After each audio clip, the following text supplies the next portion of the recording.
when did you start going to the virtual school then? Presumably you were at a normal public school first. What made you change? Actually, for quite a while I was homeschooled, and then my sister decided to go to regular school, and I was looking for a kind of curriculum and a little bit more structured environment, but at the same time one that I could bring with me when I was traveling, and so I did a lot of traveling at the time.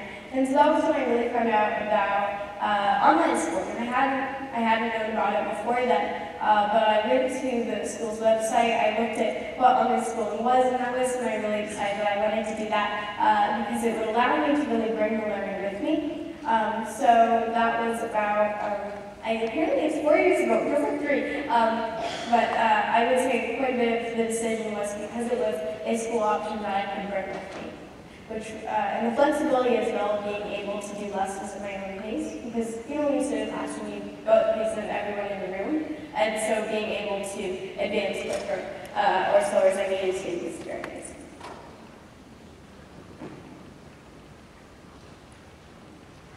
Thank you, Adora. My name's Bernadette and I'm from England, from an organisation called NACE, and we work with a lot of pupils and schools on technology.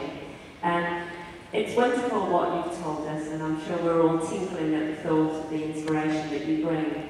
But I just wonder whether or not you think there's anything you miss by not being in a traditional school. Good question. I was looking at the camera. Okay, anything I miss by not being in a traditional school?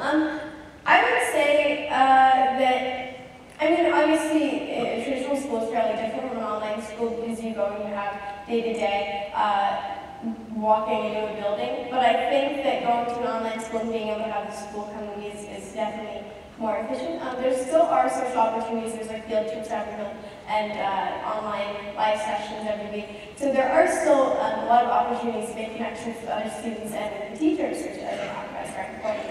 But at the same time, because I'm in this sort of blended learning where I take 2 electives at my local school, then I have some of the same opportunities as I might where I go to a full-time traditional school. And I think that my online school does a fairly good job of because I have the curriculum and I'm able to do it at my own pace, but at the same time, I'm able to collaborate with other students,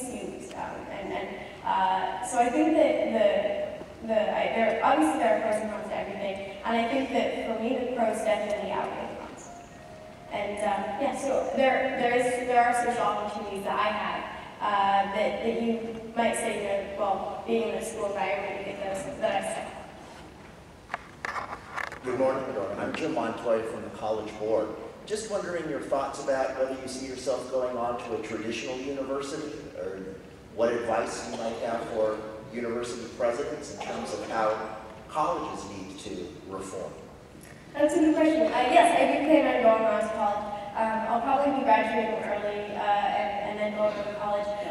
And so I haven't seen too much of, I know that the college structure is obviously very different from K-12, but I definitely, I think that there are probably still some of the same problems that I see in K-12 education, whether it's with very strict hierarchy and students maybe not being as having a lot of choice. But I think that